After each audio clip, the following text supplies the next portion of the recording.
శ్రీ గణేశాయ నమః.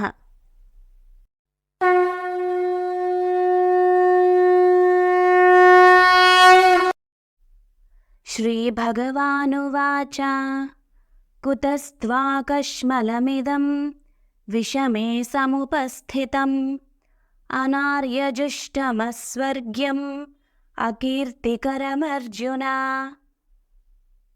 భావం: అర్జున, ఒక పక్క సాధారణ సైనికులు కూడా యుద్ధం చేయడానికి ఉరకలు వేస్తుంటే నువ్వు తీరిగ్గా కూర్చుని ధనుర్బాణాలు పక్కన పెట్టి ఏడవడానికి ఇదా సమయము?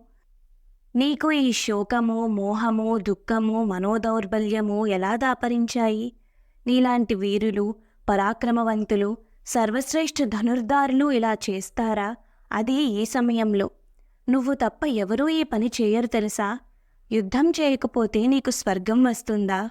రాజ్యం వస్తుందా? కీర్తి ప్రతిష్టలు వస్తాయా? ఏదీ రాదు.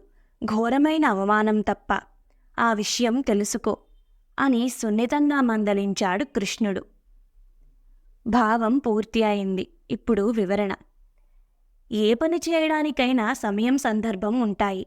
ఉత్తిపుణ్యానికి ఏడుస్తూ కూర్చుంటే చిరాకు పుడుతుంది. అటువంటి చిరాకే కృష్ణుడికి పుట్టింది. ఇంకా యుద్ధం మొదలు కాలేదు. ఎవ్వరూ చావలేదు, ఎవ్వరూ ఓడలేదు, ఎవ్వరూ గెలవలేదు. ఏవేవో ఊహించుకుని అర్జునుడు ఏడుస్తున్నాడు. పరీక్ష రాసిన విద్యార్థి తాను పరీక్షలో పాస్ అవుతానో లేదో, ఒకవేళ ఫెయిల్ అయితే ఆ దుఃఖం తట్టుకుంటానో లేదో అని ముందే ఆత్మహత్య చేసుకున్నాడట. ఆఖరుకు వాడు పాస్ అయ్యాడు. అంటే జీవితంలో తప్పుడు నిర్ణయం తీసుకున్నాడు. సమస్యను ఎదుర్కోవడం మానేసి పిరికివాడిలా జీవితం నుండి పారిపోయాడు.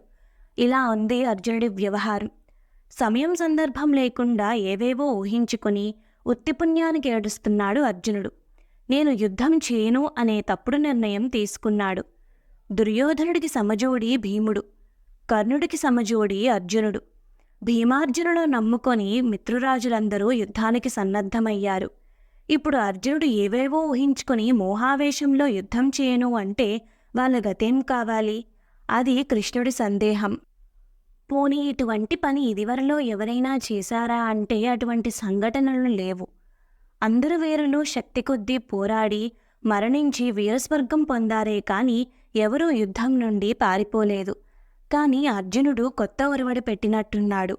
పోనీ దీనివల్ల అర్జునుడికి పేరు ప్రతిష్టలు వస్తాయా అంటే అదీ లేదు. క్షత్రియ ధర్మమైన యుద్ధం నుండి పారిపోయాడన్న అవమానం మిగులుతుంది. పోనీ స్వర్గం వస్తుందా అంటే యుద్ధంలో మరణించిన వారికే కానీ యుద్ధం నుండి పారిపోయిన వారికి వీరస్వర్గం ప్రాప్తించదు. మరి ఎందుకు అర్జునుడు తన స్వధర్మము, క్షత్రియ ధర్మము అయిన యుద్ధం నుండి విముఖుడు అవుతున్నాడు? ఇదే ప్రశ్న కృష్ణుడు అర్జునుడిని సూటిగా అడిగాడు. సర్వే జనాః సుఖినో భవంతు. నమస్కారం.